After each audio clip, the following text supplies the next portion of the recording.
Hi everybody, my name is Mary Rucker, and I'm going to tell you how I made money with my artwork and how you can make money with your artwork too, I promise. Now, this is what I did. When I was in my 40s, I was married for 18 years, and I had two boys. I had an 8-year-old and I had a 12-year-old, and my husband up and bingo left me. So now I'm on my own, and I hadn't worked for the past 18 years. A little that, you know, I used to be a singer, but I didn't want to go on the road, and I didn't want to be a lounge singer in my 40s. You know, that's kind of sad. I didn't know who would hire me, but this is what I did. I was an artist, probably like yourself. What I did is that I started from my little tiny bathroom in Illinois. I painted, well, actually what I started to do is I started faux finishing. I faux finished my bathroom. I taught myself how to faux finish, and after that I took a picture of it. Then after I did the faux finishing, I did ivy in my bathroom. Then after I did that, I started doing all kinds of things around my house, painting different types of nursery themes, even though my kids were older at the time. And I painted just about everything, including furniture. Well, when I took my furniture to the local consignment shops, everything I put into the consignment shops, they bought. So that's one idea. But the real big money maker were the murals. And what you do is that you take a picture of every single thing that you do. And you do your friend's house, you do your neighbor's house, you do your relative's house, all for free. And this is going to help you to get your painting chops up, your painting skills up.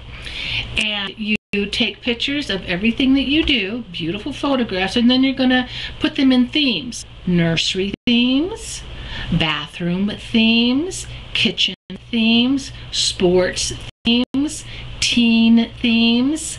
I used to go into guys' man caves and paint their sports themes, their sports logos. I did all these different types of themes, and I did them for free to get my portfolio up, and like I said, to get my painting chops together. Also doing furniture. Okay, the next thing I did is I got a beautiful portfolio of all of my photographs now, of everything that I did, and I took it to the furniture shops. I would go into the furniture shop, shaking and sweating and nervous.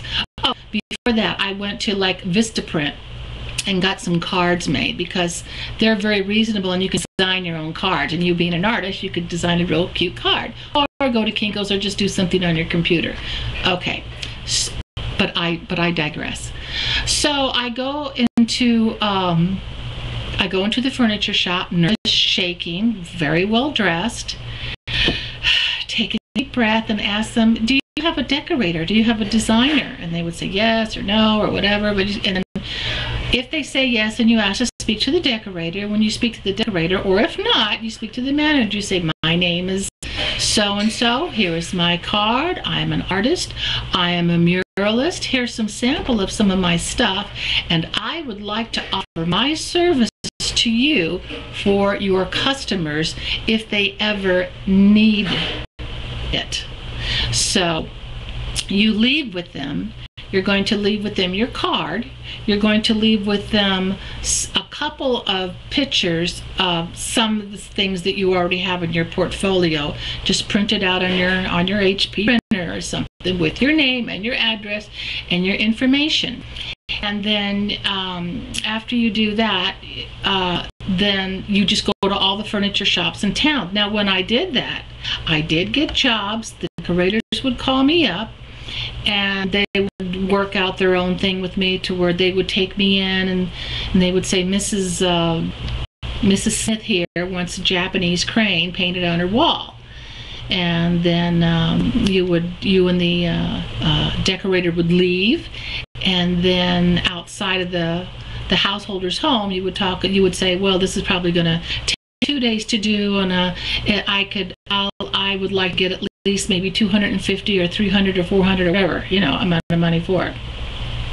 Now here's a trick, and then they'll go ahead and, you know, maybe make a deal with you or whatever. Now, if you're not talking with decorators, or if you're just talking with somebody that goes, "Oh, can you come and paint my nursery?" This is what you do. You up front, you do something small, reasonable. reasonable. You don't want to be art slave, because I've been through this. You charge something up front for really, really cheap, like $25, $50. They're going to love it so much, and you be the nicest, the kindest, the most amiable person that you can be. And when they're interviewing you, just listen, listen, listen, listen, listen. No talk, no talk, no talk, no talk, because artists like to talk and dramatize a lot. Listen to what they want. After they tell you what they want, you repeat back to them. So I see that you want things in pastels. You want Winnie the Pooh. You want him hanging from a red balloon, and you want your little girl's name in it. You repeat it back, you write it down, and you give them an estimate. And I'll talk to you later about pricing. But if you do it cheap, and this was worked with me many, many times, people would hire me off the bat because I would charge maybe something, $25 for it. Even, the cost of things were probably more and the time. But after they do it for you, they go, "That's really cute. Do you think that you could maybe do some flowers in my bathroom? Do you think that you could do something here? Do you think that you could do something?" And while you're doing this, you're raking up the cost now. Now it's like 25, 50, 75, Then later on, you can kind of charge more, but start out really low, because after they see what you can do, then they're going to want more of your work, and they realize it's not an arm and a leg, that they're not hiring some affected artist that's coming in. My time, I have to feel, I have to be an artist to do that. So you do that, and I've done that, and I have made, oh my goodness, at least $1,200 off of one girl, to where she just loved what I did right off, and I charged cheap, and she wanted more things, more things, and more things, and more things. Well, now what you also want to do is that you want to videotape everything, because you never know what might happen. You could put it on YouTube.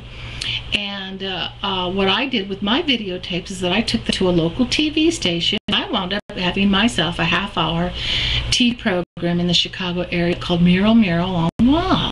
And I would go in, paint my clients' houses, and videotape it, and then put it back on TV for a half-hour show. So these are just a few tips, but I'd like for you to go ahead, and if you have any questions, because I'm sure I've missed a bunch of stuff, but this is just a general idea, sort of a conceptual run through how you can make money at art. You can, if I can do it at 40, feeling like the weight of the world was on me with my two young boys, and having no skills except my art, well, then you can do it too. So why don't you email me? Why don't you comment and tell me what your needs are? And that's it. Bye. Let's see, now how do I do this thing here? You work this out with me, won't you? Do I turn it off?